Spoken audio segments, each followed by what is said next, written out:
Hello and welcome to the Daily Red, your lunchtime catch-up, it's actually late afternoon catch-up on all things Liverpool FC and your daily reminder that the Reds are Premier League champions. How are we all today, folks? Hope you're all well. We have some news. Liverpool's pre-season friendly against Preston will go ahead as planned after consultation with the players and staff following the tragic passing of Diogo Jota. The decision was made to consult the players and staff before any final call was made on whether or not to fulfill their opening friendly of the summer. And the game will take place now Sunday at 3 p.m. at Deepdale Stadium in Preston.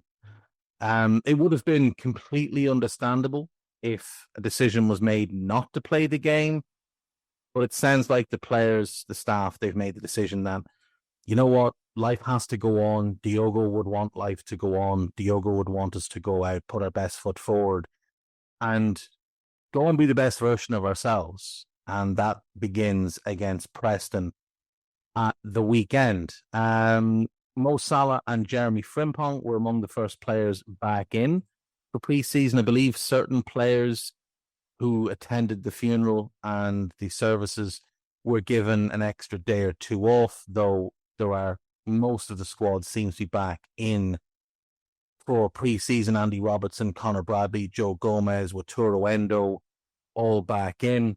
And as of yet, Wirtz, Kirkez, Mamardashvili, and Woodman have not joined the squad.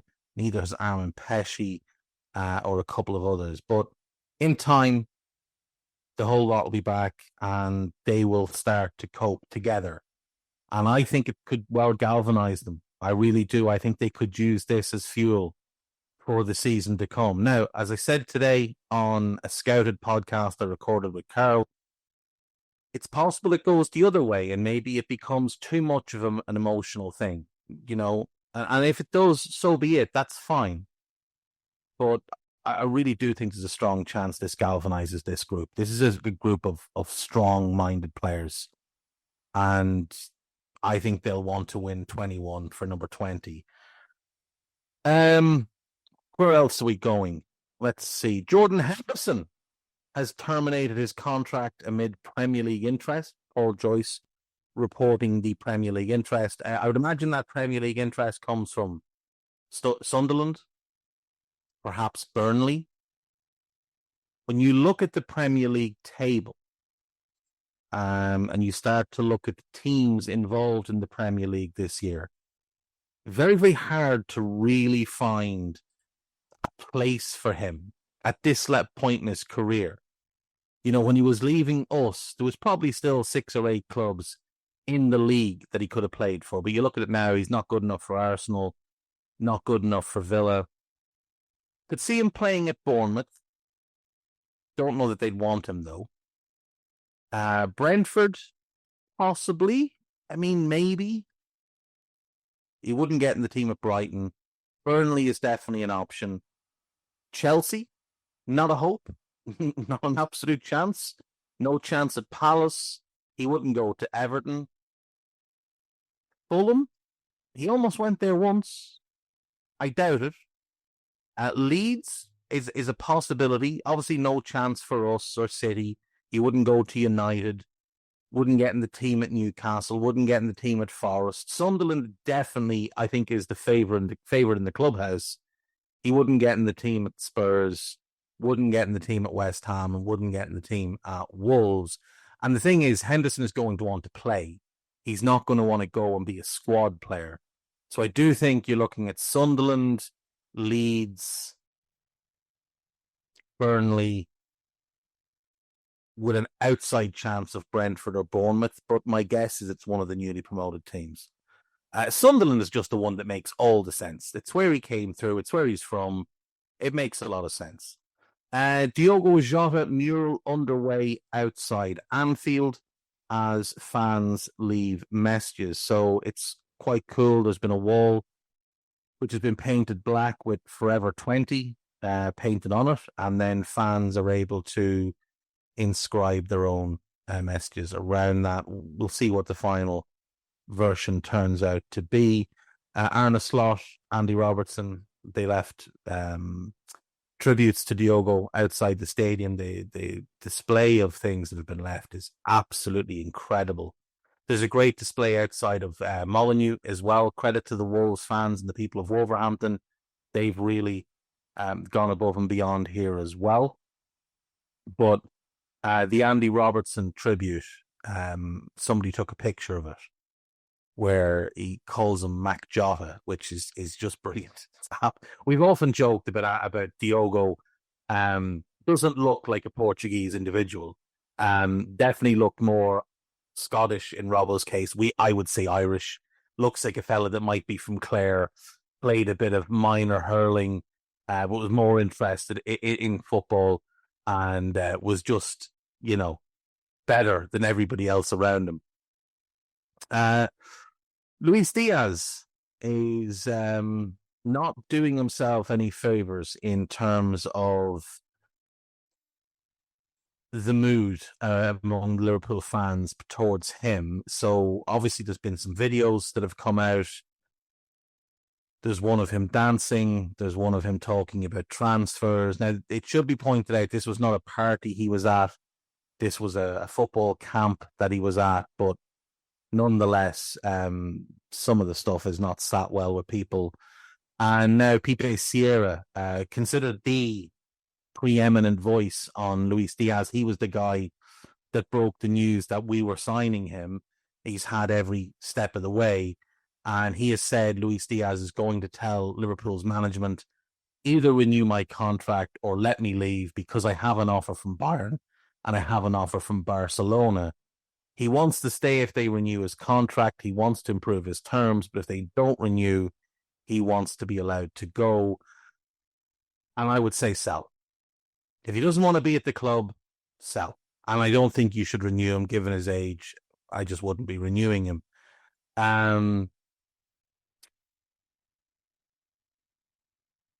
Bayern, allegedly, are willing to pay up to 60 million euro plus bonuses. Now, the suggestion is that the overall package could be 60 million rising to 80 million euro, which is 51.7 million rising to 68.9.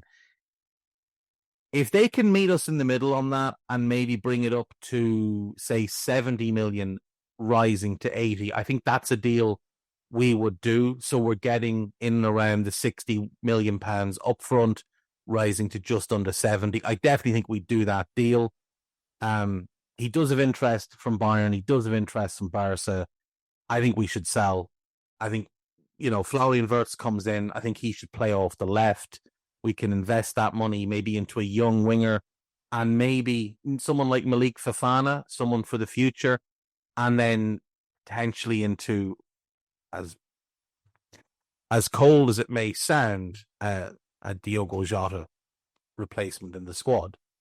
There's certainly two lads at Lyon in Fofana and Mikitadze that would make a ton of sense. Now, Lyon are not being relegated. That has been confirmed today. So they're going to be a little bit tougher to deal with maybe than they would have been. But players of that ilk, I think, would make a lot of sense for us. And then obviously when Darwin goes, you go and you buy your starting number 9. Another player being linked with us, and this one is quite exciting. This one, I think, is a deal that I'd be very much in favour of, because we know that last summer we missed out on the kid that went to Manchester United, whose name has just completely slipped out of my mind. It'll come back to me. And this summer, Lenny Yoro. And this summer we were in for Dean Huijsen, and we missed out on him because obviously Real Madrid bought him for 50 million quid. Now we've been linked with Giovanni Leoni, a young centre-back from Parma, 6'4", pretty strong in the air, really comfortable on the ball. Gives Bastoni type of vibes. Now, for an 18-year-old who doesn't turn 19 until December, he's already got a little bit of experience under his belt. He's played for Padova, which is where he came through the academy. Padova, of course, famed as the academy that produced Alessandro Del Piero. He played 4 games for them. And then in January of 2024, so last January, he went to Sampdoria on loan for 18 months with an option to buy. And he was outstanding for them in Serie B. Played 12 times, really looked the business. So they took up the option to buy, which was only 1.5 million euro. And then Parma turned round, and without him playing in Serie A at all or continuing in Sampdoria, Parma turned around and they bought him last summer, I believe for about 5 million. He played 17 games last season in Serie A, and he looked really, really good. Big, rangy, comfortable in the ball, decent pace, decent in the air, all the tools you'd be looking for. Good passer, really good passer with his head, which is something that Virgil's kind of noted for. Can absolutely see the reason for comparisons with Dean Huijsen. I do think he's further along defensively than Huijsen was before he joined Bournemouth. Now, he's not quite the ball player Huijsen is, but he's close. He's two-footed like Huijsen, which is really good. He's naturally right-footed, but very comfortable on his left. Has played both centre-back positions, right side and left side. Has played a bit more right side, which is fair enough. He's also played a bit of right back. But everything about him, profile-wise, what you hear people say about his character and his personality, all exactly what we'd be looking for. There's a ton of clubs interested. I think this is absolutely one where we would be well served to go and spend a little bit more maybe than we think we should. If we think he's a 10 to 12 million player now, go and spend 15 and get him in. I think he's one that will absolutely hit if we get him in, get him working with the centre-backs that we have and develop him. I think he could be an outstanding player. We've also been linked with Eberechi Eze. Now, it's a kind of a loose link. Miguel Delaney has said that, Arsenal have been kicking around the Eze deal. They've been talking to Crystal Palace, which Palace sources have denied, not my sources, but, people who talk to people about Palace. They say there haven't actually been much in the way of talks between the clubs, that they would be way, way, way out in terms of how much Arsenal would like to play and how much Palace would like to get. He's got a release clause, which I think is about 65 million. Arsenal would like to pay in installments, but I don't think they want to get to that kind of figure. So it's been suggested that we might go back in for him. I think we signed Florian Wirtz, so I don't think we're going to be in the market for that type of player. But I do love Eberechi Eze. I ultimately don't think he's going to go to Arsenal either. I think if they sign Noni Madeki, that's their new left winger. And you could say, Eze will come in, he'll play on the left, he'll play as a 10. Odegaard's going to play most games. And Madueke, while injury prone, is a totally different type of player than Eze. So which type of left winger do you want? They also, of course, do have Gabriel Martinelli. So, what minutes are there going to be on the left?